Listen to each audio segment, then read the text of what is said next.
faced with scene after scene after scene of increasingly brutal conduct by federal agents, often targeted at U.S. citizens these days, and an avalanche of disinformation from Donald Trump and his cabinet about what the Trump administration is actually doing on our streets and in our cities. The American people are, at least for now, choosing to believe their own eyes and their own ears. Growing numbers of Americans reacting to the Trump administration with a rising tide of revulsion and conviction to resist efforts to militarize American cities. Not only do half of all Americans say that the shooting of Renee Nicole Good by an ICE agent was not justified, about a half, 47% of all Americans, say that ICE is making the country less safe.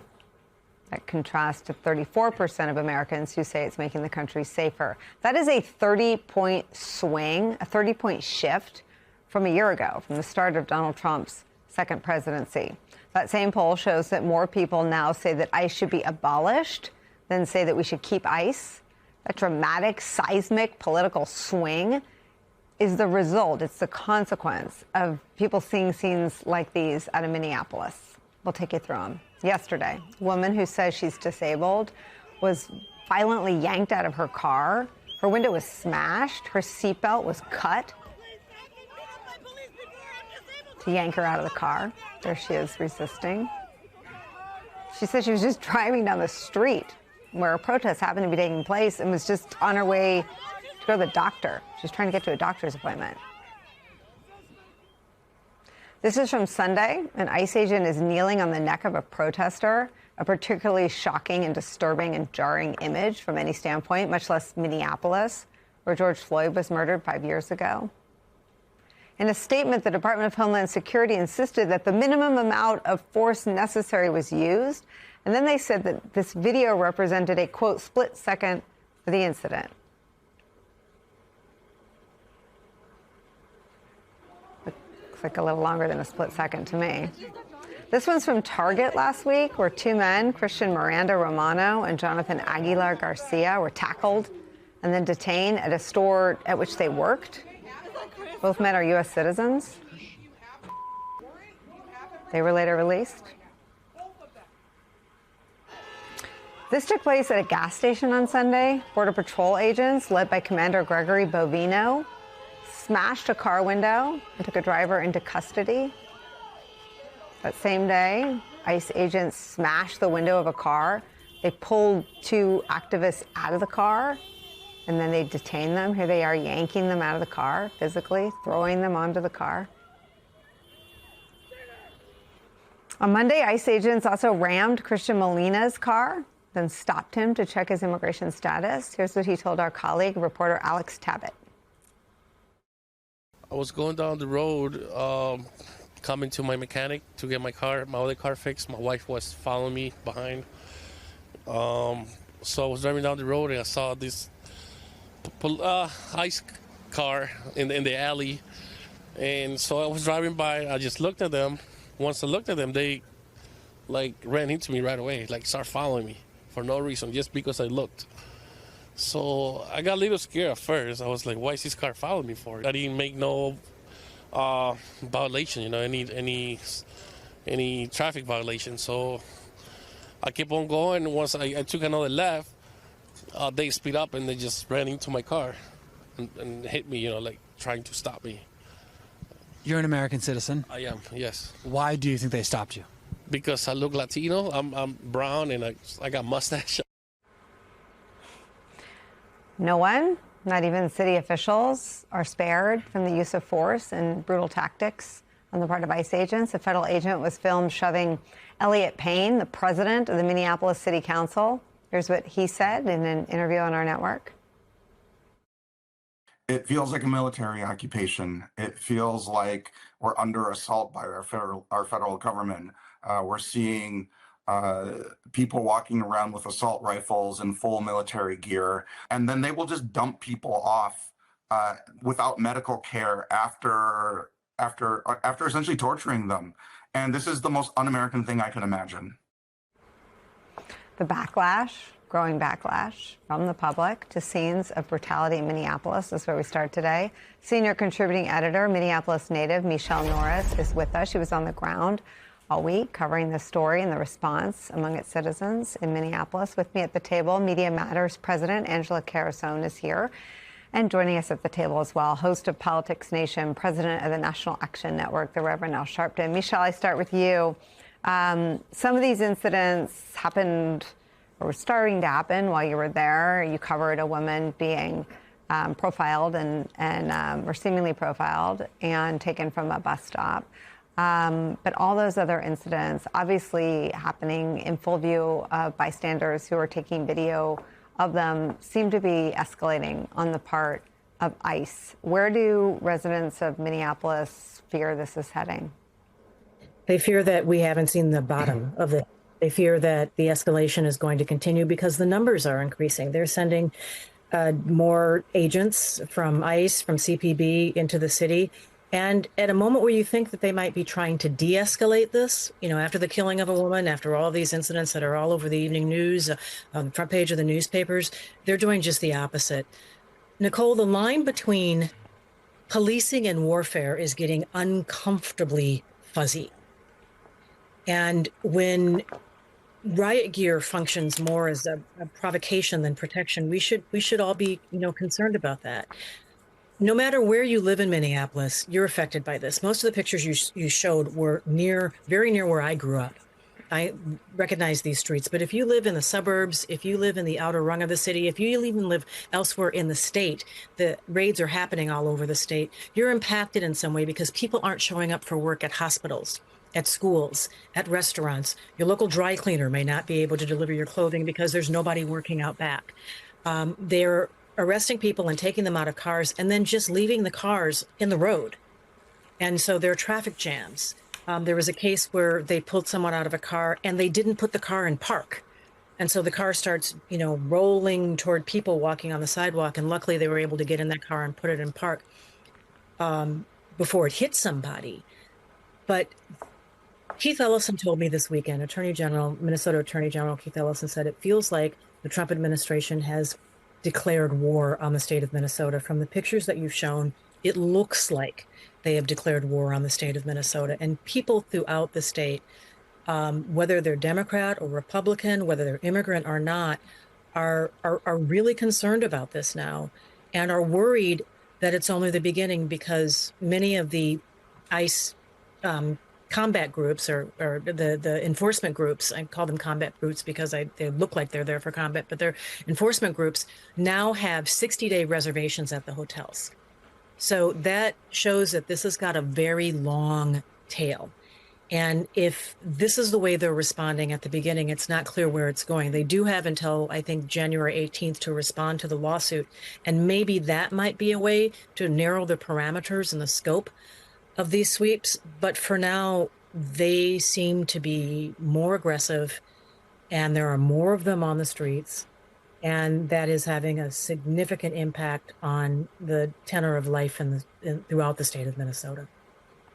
Michele, I want to play something from a protester who sort of, I think, embodies what the polling shows, that this isn't really right-left. This almost gets into territory of government overreach. And what do you want your government to do in the name of its citizens? Let me play that for you. They're constantly in my neighborhoods. Everybody's in fear. Whether you're a citizen or not, it's just causing so much chaos. And I live right next to that Target where those two workers were pulled out the other day. And I lean more on the right for a lot of issues, but when it comes to human rights, that's just something that I think is very important for a lot of people. Again, going into Target, a company that I think has some sort of channel to the administration. I remember when tariffs were announced, there was some pressure on them not to raise their prices. Going in and seizing two employees of a Target violently, no less, later releasing them. What is and increasingly people with status, legal status, and American citizens being swept up. What is the stated objective to what they say they're doing, Michelle? Well, you'd have to ask them because it's very unclear. I mean, they said the pretext for this was coming in to root out fraud. If you were going to do that, you would be focusing on accountants and people who were actually involved in fraud, not people who work at Target. So, it's not clear what the objective is, but the impact is increasingly clear. Talk to police, people who work in the police department who said that they've quietly talked to folks in other jurisdictions, police officers in other jurisdictions, who say that they're not certain that in some of them in red states, not sure that they would want federal agents to come in who are accountable to no one. That is not comfortable for anyone. And you mentioned that this happened at a Target. Target is based in Minnesota.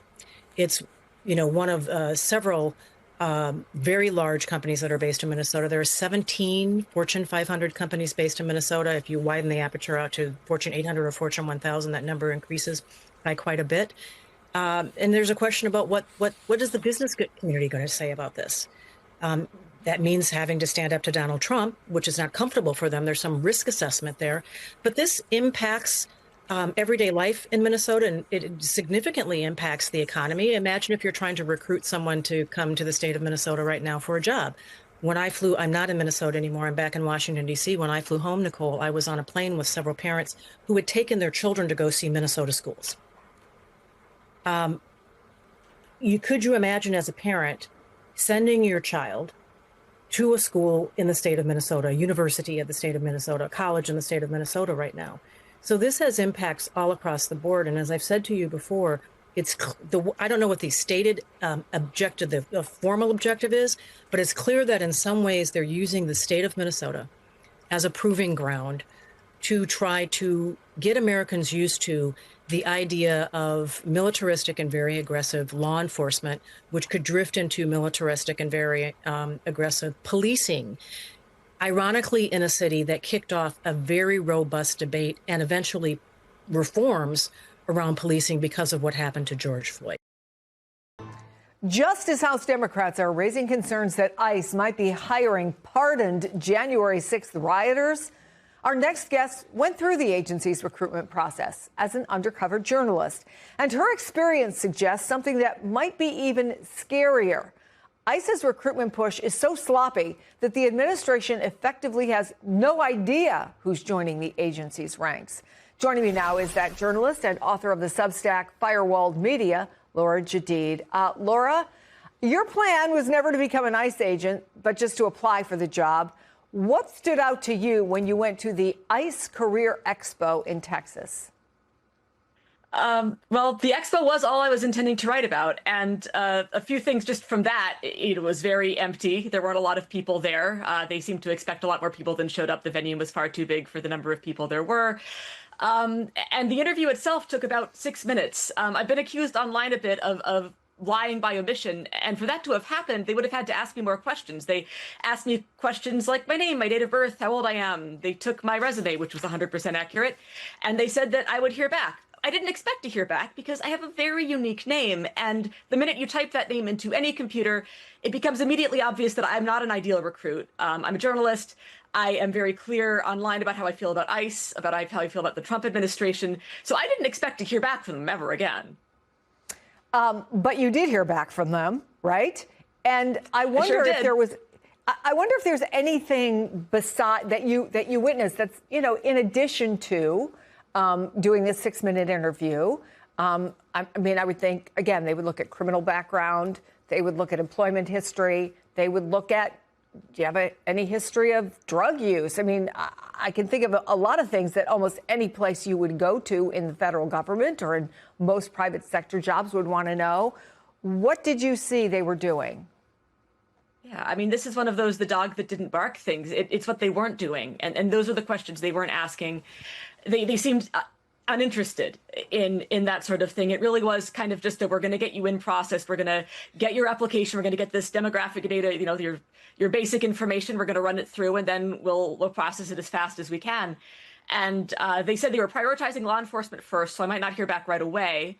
But people were getting same-day offers. So, it seems like this is a systemic thing. It seems like they're very incurious about the people who are applying.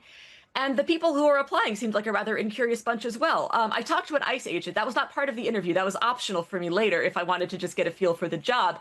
And there was no line for that. No, there weren't a lot of people there anyway. There weren't a lot of lines for anything. But nobody seemed particularly interested in doing that. When there was a Q&A, everybody was very curious about the training. But people didn't have a lot of questions about the job. It's just odd. So ultimately, when you heard back from them, what was it? So I missed the initial email because I wasn't expecting it. Again, I expected them to Google me, and they didn't. A few days later, they sent a tentative job offer. And with that tentative job offer, they sent a bunch of paperwork that I would need to fill out for consideration. I would need to accept the tentative job offer. I needed to fill out paperwork saying I'd never been convicted of domestic violence. I needed to fill out paperwork for background check information. I needed to sign an affidavit that I could pass a PT test, all of this stuff. None of which I did because I didn't see it. And yet, apparently the application advanced anyway, because a couple weeks later, I got an email from LabCorp saying, hey, come and take a drug test for ICE. And I was pretty sure that wasn't going to work out well. Cannabis is legal in New York State, and I had partaken of it 6 days before their test date. But, why not? I went ahead and took the test anyway. And then 9 days after I took that test, because they're supposed to call you when you fail. So I was curious, did I somehow pass this test? So I logged into the ICE hiring portal and was shocked to find that the ICE hiring portal listed me as having a final offer, as having accepted that final offer, and as having a start date of September 30th, which was 3 days before I checked the portal. Okay, so that's different than what DHS says when they posted just now a response to your story on X. And they wrote this, quote, applicants may receive a tentative selection letter following their initial application and interview that is not a job offer. It just means they are invited to submit information for review. But what you're saying is, even though you ignored it, they were ready to hire you with a start date, whole thing? Yep. No, this is, and I went ahead and quote tweeted and replied with a video of a screen capture of what I saw when I logged into that ICE portal. What I saw was a final job offer, a start date, and a little thing that said, welcome to ICE. They can try to hide this all they want, but this was not a tentative selection letter. This was a final offer and a start date for a role as a deportation officer. And it's very funny that they hired a journalist who openly despises their program. That's funny, but what's disturbing is we don't know how many other people this happened to. It seems unlikely that it was just me. We don't know who's wearing these masks with guns in our city. We don't know if they have domestic violence convictions. We don't know if the people who are manning deportation centers, detention centers, have been convicted of sex crimes or crimes against children. These are people that will neither be believed nor missed. I mean, the more you think about it, the worse it gets. So we're almost out of time, but today does mark 1 week since the death of Renee Good. And just yesterday, we had reporting about ICE ramming into a U.S. citizen's vehicle in an alleged racial profiling incident. All these agents, as DHS posted on X, have federal immunity in the conduct of their duties. That's their claim. They have federal immunity. After this experience, how concerning do you find that? I mean, it would be concerning even if they were vetting ICE officers. The idea of absolute immunity is un-American and definitely against the law and terrifying. The idea that you can do whatever you want if you get this position. But it is even worse when we think about the fact that most of these people may not have been vetted at all. It is very possible, something that should at least be investigated, I feel. This is an emergency. We have people on the streets wearing masks with guns, terrorizing, brutalizing, and now murdering people. This is an emergency. And frankly, it's past time the state governors called up the National Guard or had the law enforcement officers defend their constituents against what I'm going to go ahead and call people terrorizing our cities. Laura Jadid with some unbelievable investigative reporting. People can read more about it in Slate. Thank you so much. We appreciate you coming on the show. Good evening from New York. I'm Chris Hayes. Donald Trump has led our country into another geopolitical crisis entirely of his own making. Starting from nothing, for no reason. His explicit threats of military action against Greenland entered a new phase today with the announcement that Denmark is now effectively wargaming against a U.S. invasion. Today, Denmark, which controls Greenland, did what was once unthinkable, protectively moving military assets onto the island. In the event that Trump does to Greenland what Hitler did to Czechoslovakia and Austria when he invaded and annexed them in 1938. That's the scenario that people around the world, governments around the world, particularly in Europe, are wargaming. Will the U.S. do the kind of thing that Hitler did in 1938? Just go into a territory, seize it, and say it's ours. And so you have Germany and Sweden sending military forces. France now plans to send troops as well. The United Kingdom is considering contributing forces, while Norway says it stands in solidarity with Greenland. This morning, amid all the chaos, top diplomats from both Denmark and Greenland met with Vice President J.D. Vance and Secretary of State Marco Rubio at the White House. The response to the press did not inspire much confidence about the state of our diplomatic relations. Today, we came here following a number of, how should I put it, remarkable public comments on Greenland and Arctic security. The President has made his view clear, and we have a different position. For us, ideas that would not respect territorial integrity of the Kingdom of Denmark and the right of self-determination of the Greenlandic people are, of course, totally unacceptable. Now, the two sides said they would create a working group moving forward, but thus far, Donald Trump's preferred course of action seems to be an invasion. I mean, notably, this was not one of those open press Oval Office meetings where Trump throws a temper tantrum and J.D. Vance sternly lectures a sitting world leader as a foreign dignitary sits next to him awkwardly. But the president still made his presence felt with a social media post this morning where he claimed that anything short of U.S. control of Greenland is unacceptable. Meanwhile, the White House posted this seemingly AI-generated meme captioned, "Which way, Greenland man?"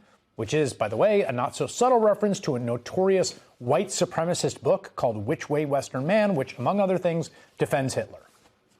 Secretary of Interior Doug Burgum posted a graphic depicting Greenland as part of the United States. I think they think this is a joke, or they don't. I don't know. But this is how the administration is talking about a key strategic ally and also 60,000 actual human beings living in the 21st century who have a right to self-determination, as we all do. And as a result, Greenland's prime minister was forced to make his allegiances explicit, telling reporters, quote, "If we have to choose between the USA and Denmark here and now, we choose Denmark. We choose NATO, the Kingdom of Denmark, and the EU." In response, Trump offered more thuggish threats. On Greenland, sir, the premier of Greenland said today, "We prefer to stay with Denmark." Do you see that as the final said word? That? The premier of Greenland. Well, that's their problem. That's their problem. I disagree with him. I don't know who he is, don't know anything about him, but that's going to be a big problem for him. We're really struggling, all of us in the media right now, and I'll even confess myself, to accurately articulate and name how insane, how ugly, how disgusting and deranged this whole thing is. And to be clear, it is as unhinged as it seems. First of all, we have no claim over Greenland. None whatsoever. We have as much claim to Greenland as Greenland does to Texas. The factual basis for this saber rattling is also completely nonsensical, even at just a kind of practical level. There is no national security need for us to control a country that is already our ally in the NATO alliance, part of U.S. missile defense for 70 years. In fact, we already have a military base in Greenland. And I'll confess, I didn't used to know that, but you know how I do know that? I know it because Vice President J.D. Vance went to that base last year. And I promise he knows it exists. Trump wants it, it appears, because, and this is the way he said it, it's important to him psychologically because it's big. He basically admitted as much to the New York Times. Ownership is very important, Trump said, as he discussed with a real estate mogul's eye the landmass of Greenland. When asked why he needed to possess the territory, he said, "Because that's what I feel is psychologically needed for success. I think that ownership gives you a thing that you can't do, whether you're talking about a lease or a treaty. Ownership gives you things and elements that you can't just get from signing a document." Now, the other part of this, and it's almost too stupid to spend time on, but we have to. He also likes how it looks on the map. I mean, look how, man, look at that. Look how big and strategically important it is. And this is a person who's got weird issues about bigness. But as you map nerds out there know, That is purely due to an optical illusion with the Mercator projection when it attempts to display a spherical planet on a flat map, as you can see in this GIF from geographer Jakob Nwasa. I mean, Greenland is pretty big, don't get me wrong. It is not continent-sized. And I honestly do think that's why Donald Trump wants it. That's a theory we've been kicking around for a while on this show. Yeah, it's so sad for me to hear you say, I think it has something to do with the Mercator projection. Like that's where our politics have come to, that we have to think about the kind of maps that we are showing our imbecile president of the United States. And so here we are. I mean, it's surreal. It's like a waking nightmare. So much of this period is. But we're near the precipice of what would be a totally unprecedented geopolitical crisis in the post-World War II era. I mean, it would move us off a period in history that is outside of the World War period of history and back towards that kind of world. Donald Trump could blow up NATO at any second, which of course would be a feature rather than a bug for this administration. And if there's any hope to walk this back, it rests with the fact that this is just wildly unpopular. I mean, we've got MS Now reporters that have been on the ground in Greenland talking to residents. And the folks there, again, who matter a lot, it's where they live, it's their country and their territory, they could not be clearer about how they feel. I don't want to be American. I like my home country is Greenland. This is where I'm born and there's where I want to live. So I don't want to lose our culture, because if we want, and if we be a part of America, we will lose our culture, we will lose our language. Yeah, so I don't want to be American. He's trying to buy people. We don't get bought up here. You can maybe buy a president in the United States, but you cannot buy the people of Greenland. That's the thing. We can take the money, use it in our own way, but we will not change our mind. Okay, so those are the folks in Greenland, the people that the president wants to conquer, right? He wants to occupy. He wants to subdue. What about Americans? A new Reuters poll shows that just 17% of Americans approve of Trump's efforts to acquire Greenland, and only, get this, 4% support using military force. In a focus group with Republican Trump voters, which the New York Times published today, one man named Bill, a 62-year-old from Minnesota, again, Trump supporter, Republican dude, summed it up like this, quote, "Greenland has resources that Trump wants to be able to take advantage of. But what gives him the right to go in militarily and take it?" Yeah, what gives him the right indeed? And that, Bill, thank you, is the view shared by basically everyone in the world outside of the Trump administration. We're back with Michelle, Angelo, and the Rev Al. Michelle, the New York Times has some really disturbing reporting about how some of the most vetted refugees in our country, in Minnesota, are being treated. And I want to read it to you. Federal immigration agents in recent days have arrested dozens of refugees in Minnesota who have passed security screenings before being admitted into the United States, according to their lawyers and immigrant rights advocates. Michelle Garnett McKenzie, executive director of the Advocates for Human Rights in Minneapolis, said most of the detainees were being transferred to facilities in Texas. She estimated that at least 100 people have been detained. Quote, "It's happening very fast," she said. "It's devastating the community." Among the cases she cited was one of a Somali mother who was detained, leaving behind a toddler, and another family in which a mother and 2 adult children were detained. Do people there have any ability to find people who are being taken and detained and, based on this Times reporting, at least for now, held in Texas? That's one of the difficult things about this. One of the cases where there's just really no transparency. When people are disappeared, they don't know where they're going. Some of them are going to a federal facility, a government facility called Whipple. You've seen a lot of pictures of that throughout the week. That's out near Fort Snelling, out near the airport in Minneapolis. They have people that are tracking the planes that are leaving Minneapolis, and they estimate that about 1,000 people have been shipped out of the state, most of them to Texas.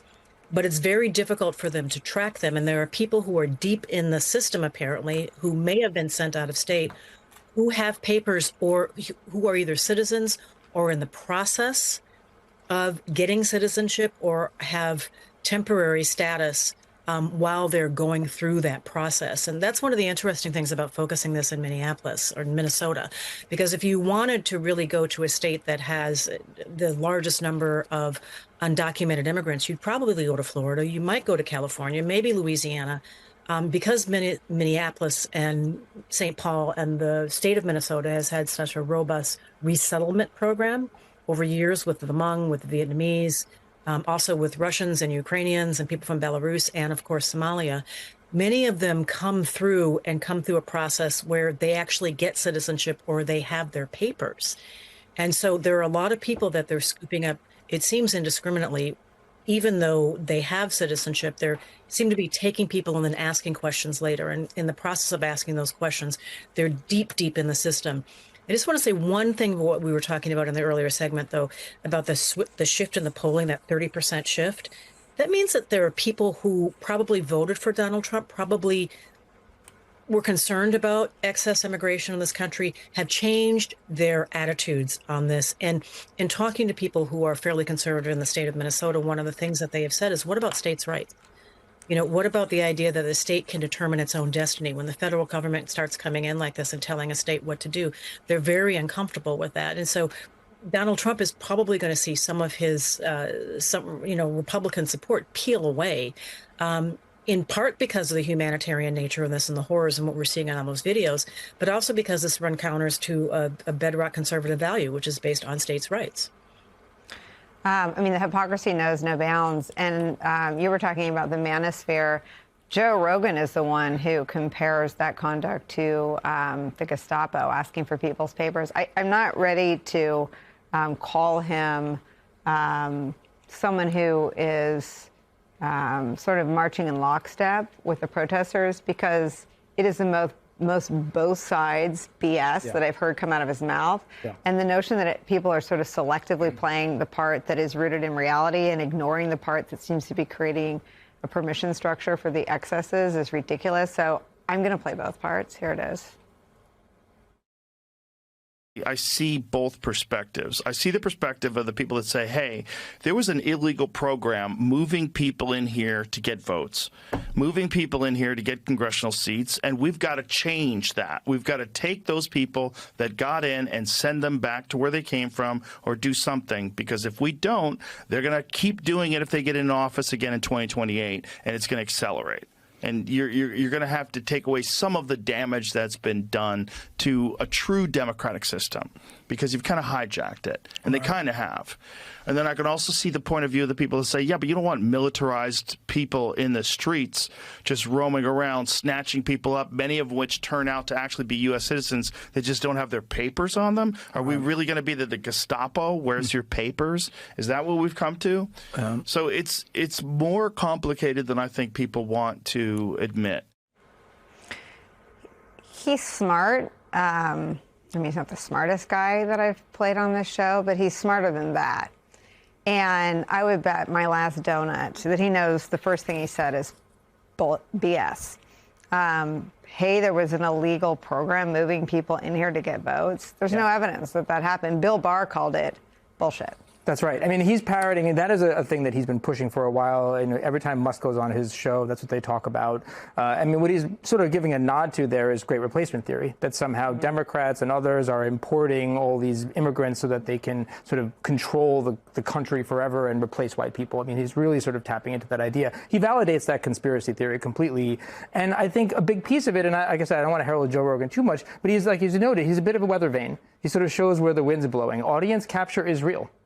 And he can't alienate a large part of his audience that fully is bought into that, but he also can't ignore it has come home. He can't ignore the reality of what the Trump administration is doing now in terms of these tactics. And the last thing I'll just say. Can I just say how lame that is? So he's now for the great replacement theory and calling the ICE Gestapo. Yeah, he definitely gets it both ways in this respect. And he gets a pass because he sort of seems goofy and like he's just asking questions and he's sort of earnest in his interest. But ultimately, he is afraid of saying anything just positive because he doesn't want to turn off a big part of his audience. And because he's audience capture, like a lot of people are online. He's not a truth teller. And he's really not interested in the truth. He's an agent of audience capture.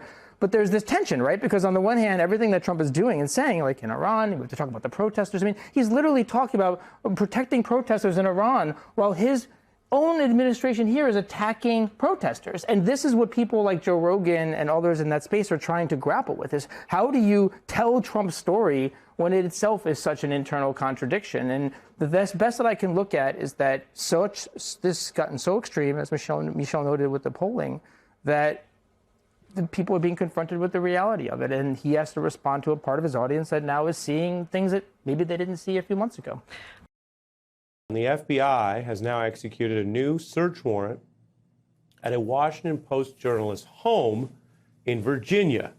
The administration says this is part of an investigation into a government contractor that they accuse of illegally retaining classified materials. The Post reporting FBI agents have now seized this reporter's phone, 2 laptops, and a watch. One of the laptops was a personal computer, the other a Washington Post issued laptop.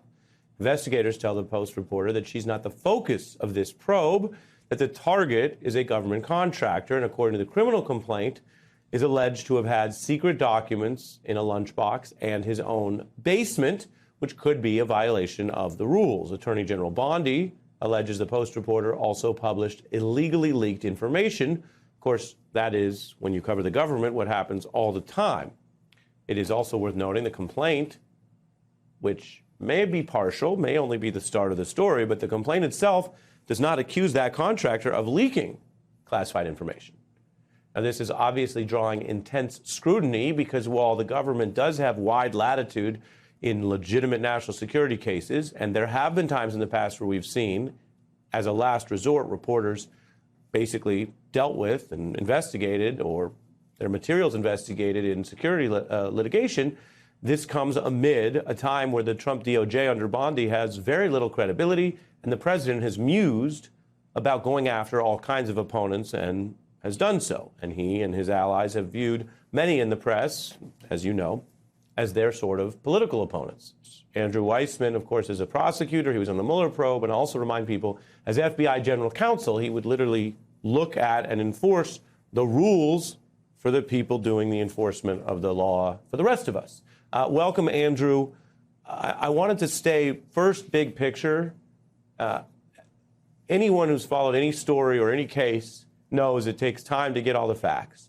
And so the Washington Post action is definitely severe. We can report that it is severe and unusual. But whether it's ultimately part of a lawful probe that judges would bless from the beginning to the end, we don't really know. But the big picture I mentioned is that you have multiple lawmakers who are literally being threatened over their First Amendment rights, what they said about policy on a video, the Fed for its job. Big picture, what do you think of the legality of these crackdowns? So big picture. So first, I do think with respect to the leak investigation, if you turn your attention away from the alleged leaker who has been charged, and the complaint looks like a sort of, the plain vanilla charge that you would see in a case like this. Of course, is the irony that, of course, we have a president who was facing the exact same charges, but was alleged to have done far worse. Let's leave that aside. To me, the thing that we do know from the Washington Post is that the normal processes that would have been followed in other administrations were not followed here. It really seems like they just jumped to a search warrant. And that is a real attack on the so-called Fourth Estate. Did they try and get the documents just voluntarily? Did they issue a subpoena? Was there negotiation? What we're being told by the Washington Post is no. So I think big picture, we do know that this is a very different stance that the administration has with respect to people who are supposed to, as you do, Ari, cover the news and call out bogus statements by the government and when it's right, we're supposed to say it's right, and when it's wrong, we're supposed to call it out. So this is an attack on that, and I think what you're saying with respect to Senator Kelly, with respect to Senator Slotkin, what you saw with Letitia James, with James Comey, I think is a variation on that. You're seeing the sort of true weaponization of enemies, but at the same side, you're seeing a lack of investigation of Pete Hegseth when he uses Signal to talk about war plans. A lack of investigation of Tom Homan when he is alleged to have taken $50,000 of cash in a kava bag.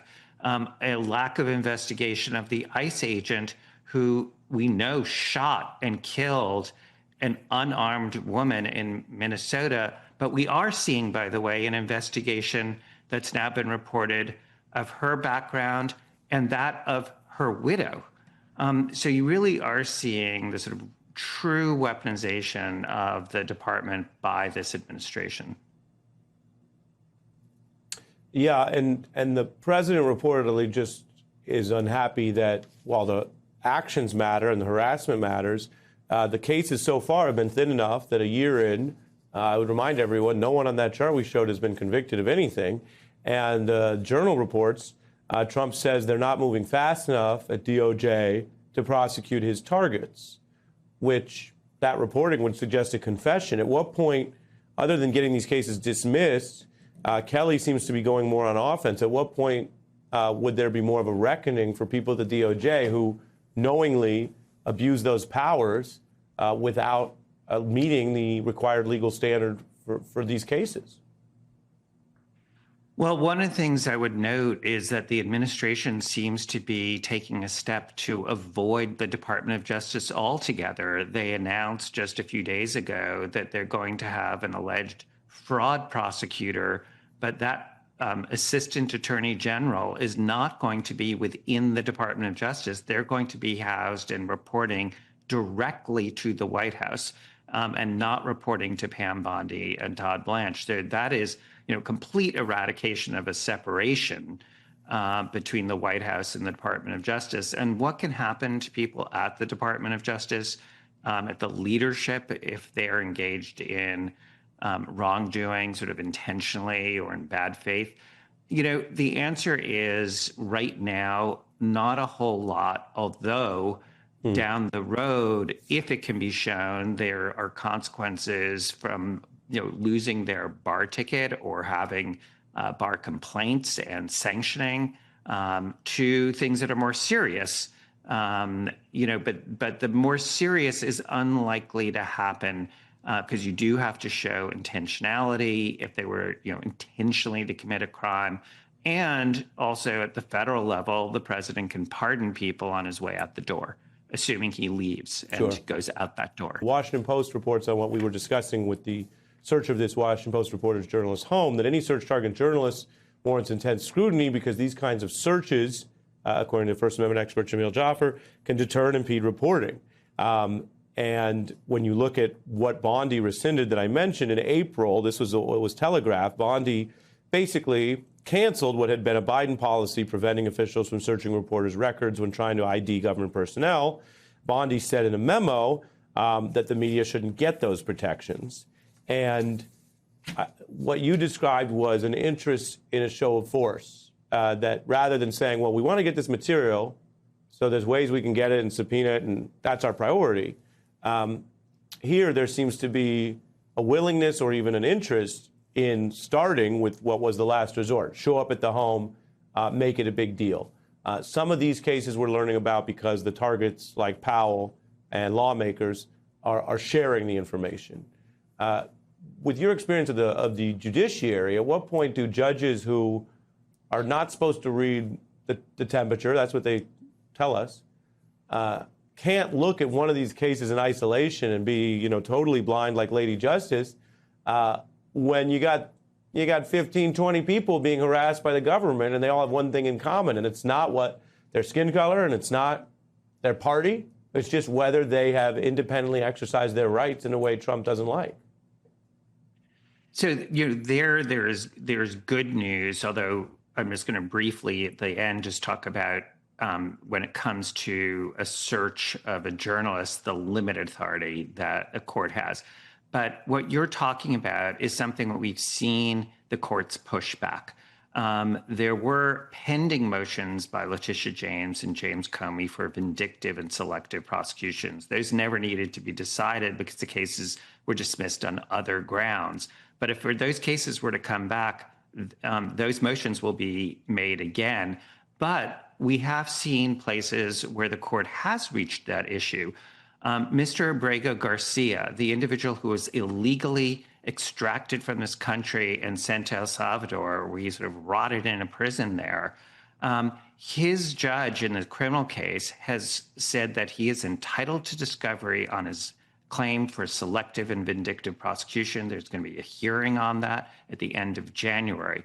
In addition, Just Security, the legal forum, has recounted scores of judges who no longer are giving the government the presumption of regularity because they have seen the government make statements that are simply not true. They have questioned whether their orders have been followed, and they've just recounted over and over again things that were unheard of in Republican and Democratic administrations. And I just want to be clear, I've served in Republican and Democratic administrations. It is unheard of that as a government lawyer, you would disobey and as well as not be completely candid with the court about what you knew. But when it comes to the journalists, let me just quickly say, there's limited authority for what the courts can do there. This really is a question of Department of Justice policy. It is true that Pam Bondi sort of loosened the reins a bit from Merrick Garland and Eric Holder, but even she has said that this is supposed to be a last resort, and it's not clear how this is a last resort given the Washington Post reporting as to what was not done beforehand.